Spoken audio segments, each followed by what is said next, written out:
The News Day continues here on One News Now. I'm Charles Lejano. The IATF announces that Metro Manila will remain under Alert Level 1 until the end of the month. Acting presidential spokesperson Martin Andanar says the NCR will retain its Alert Level 1 status effective April 16 until April 30. These areas flashed on your screens will also be placed under Alert Level 1 during the same period.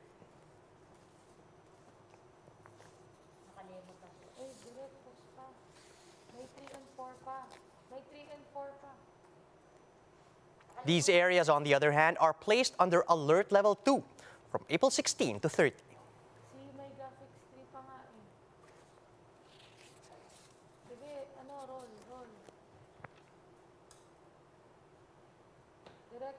Direct on cam na, on cam. Kuya, sige na. Direct on cam na, on cam.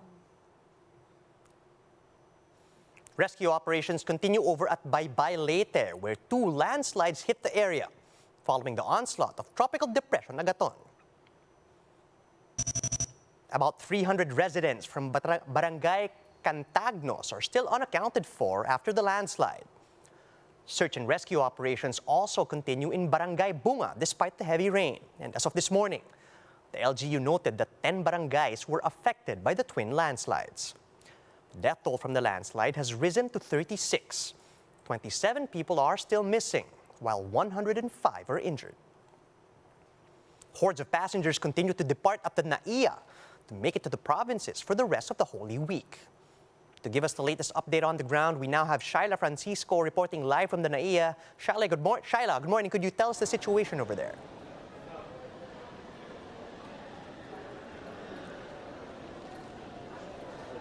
Charles, as you can see behind me, there are already long lines at the check-in counters here at NAIA Terminal 3. Airport officials are in fact estimating that domestic passengers departing at NAIA terminals to reach an average of 25,000 starting today until Good Friday. From those that we've talked to, mostly are traveling in groups, usually by big families or big sets of friends, and they decided to leave today to avoid taking any leaves and to finish work ahead of the long weekend. Now, the number or the estimate that the airport officials gave us is much higher compared to last year's volume of around 1,000 to 3,000. In fact, over the weekend, domestic passengers departing at NAIA terminals reached 30 to 31,000, which is now close to pre-pandemic level. Airport officials are now saying that they are expecting that passengers will decrease day by day until Good Friday before it surges again on Easter Sunday, when many will be going home. Charles? Shaila, we are seeing lots of people behind you from where we're sitting here, but then how ready is the airport to handle this high volume of passengers?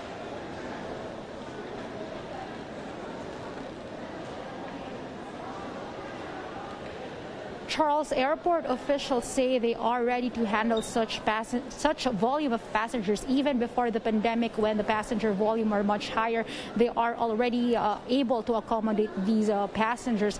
What more now, they say. And in fact, during the time when restrictions were really not relaxed, they've used that time, or they maximized that time, to do repairs and maintenance. In fact, even last week, they inspected facilities around the terminals to ensure that passengers will have a safe and smooth travel.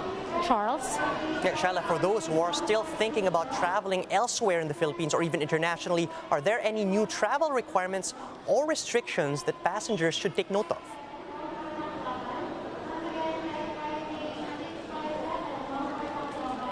Charles, at least here in NAIA Terminal 3, they should be ready with their IDs and flight bookings to avoid the long lines even outside the Terminal 3. But for those planning to travel domestically and internationally, the airport officials are advising them to check their requirements to their destination and to avoid any hassle for the duration of their trip.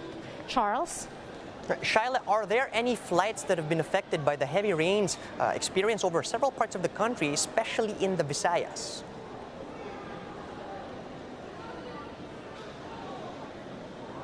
Charles, at least for today, there are no canceled flights. But several days ago, there were a number of canceled flights, just one to three flights. But airport officials say most who were affected were able to rebook. Charles?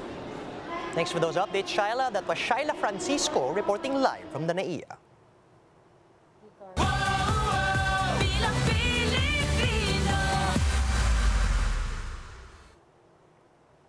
COMELEC says results from exit polls aren't always accurate.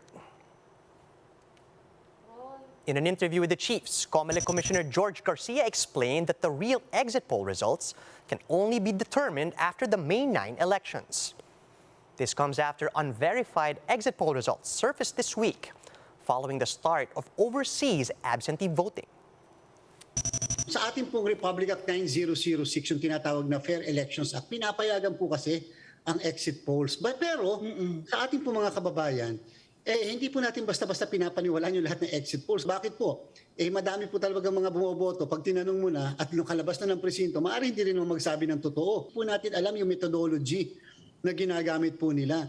Ang tunay na exit poll ay yung sa mismong araw ng election. Ang tunay na result, hindi yung mga survey, kundi yung araw ng election. Meanwhile, in the same program, DLSU political science professor Julio Tehanqui stressed that about 18% of Filipino voters decide on who to vote for only on election day. That's why Tehanqui says it's crucial for candidates to intensify their campaigns if they want their numbers to change. Fortunately, politicians are creatures of habit, no? And they're self-interested political animals. No? So they're in it to win, and everyone thinks that they can win and do it on their own. But, you know, the optimal solution really here at this point in time is for the non-competitive candidates to support whoever is more competitive.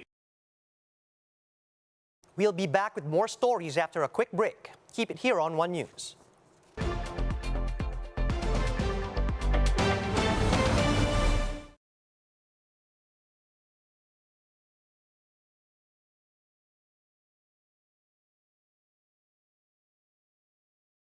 Okay lang, Ate Marls.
You're still watching One News Now. I'm Charles Lejano. Presidential aspirant and Vice President Leni Robredo is currently campaigning in Masbate. To give us the latest on that, we now have Ryan Ang on the line from Masbate City. Good morning, Ryan. What do you have for us? Good morning, Charles. After turning parts of Vera Catanduanes into pink, the Leni Kiko tandem is now in Masbate City to woo voters before their Holy Week break. A bad weather did not stop supporters of Vice President Leni Robredo from showing their support at the People's Rally held in Vera Catanduanes yesterday.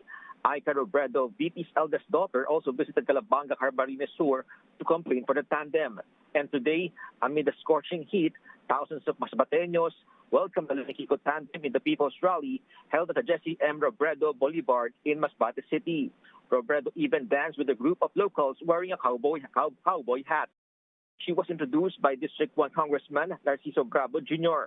A ceremony was held in commemoration of former Interior Secretary Jesse Robredo. Robredo said that the province is memorable because her husband Jesse died near the province, and it is the only place where a boulevard was named after her late husband. She also said that she has been to this place many times since 2005 when she was working for an NGO.